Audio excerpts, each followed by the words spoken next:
Como antes, hay varios países candidatos a entrar. Uno sería Islandia, muy interesante por su posición geoestratégica de puente entre Europa y América. También por su importantísimo papel en el negocio de la banca y del comercio mundiales. Croacia, muy vinculado en su economía a Alemania y a Austria, también con unos bancos muy potentes. Serbia, que conserva un importante sector industrial en automóviles y armamento, aunque es un país muy destruido por la guerra de los Balcanes, que pidió el ingreso en el 2009, pero todavía no se ha concedido. Macedonia, un país que tiene su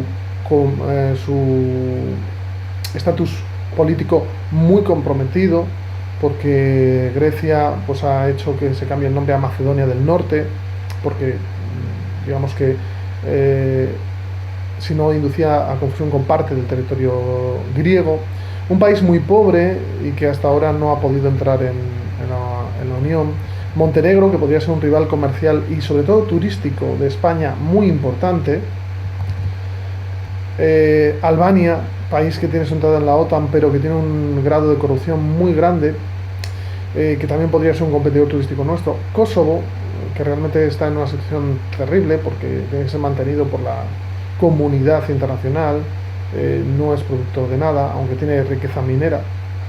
Bosnia y Herzegovina, que todavía no ha superado sus conflictos étnicos de la guerra de los Balcanes, y esto agotaría un poco los países dentro de Europa. ¿Qué otros países se ha considerado que puedan entrar en la Unión Europea? Bueno, Turquía, que tiene algún pequeño territorio europeo. Pero ¿qué ocurre con Turquía? Primero, el islamismo en principio moderado, pero con pretensiones hegemónicas de su presidente Tayyip Erdogan, realmente hace que no sea bien visto. Y tiene una potencia demográfica tan grande, tiene más de 40 millones de habitantes, que podría influir grandemente en el mercado laboral europeo. Así que Turquía ha sido vetada de forma civilina, de forma no declarada, de tal manera que Turquía ya, digamos, ha desistido de entrar en la Unión Europea, no sin cierto rencor. Recordemos que hay 8 millones de inmigrantes turcos en Alemania, y que si fueran libres ciudadanos de la Unión Europea podrían votar en las elecciones municipales alemanas, por ejemplo. Eso hay que tenerlo en cuenta. Marruecos y Túnez han sido considerados como posibles candidatos porque las empresas europeas, sobre todo agrícolas, tienen enormes intereses en estos países. Pero claro, tenemos otra vez el tema del islamismo radical. Si este islamismo llega al poder en estos lugares, dentro de la Unión Europea habría países islámicos radicales. También ha sido propuesta la candidatura de Israel, un país con una economía moderna, pero ¿qué ocurre?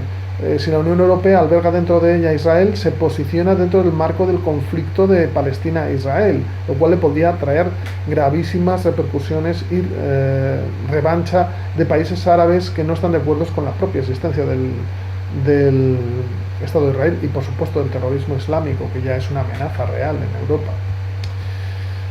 En cuanto a las perspectivas políticas, normalmente hasta los años 90 y el 2000, Europa había profundizado en su unión, tanto política como económica, incluso social y militar. Pero el proyecto de Constitución Europea, que se intentó votar en 2002 y luego en 2007, salió refrendado negativamente en países muy significativos como Holanda o Francia, de tal manera que la propia idea de profundizar en la Unión ha salido perjudicada, y ahí tenemos que Gran Bretaña con el Brexit pues ha salido de la Unión.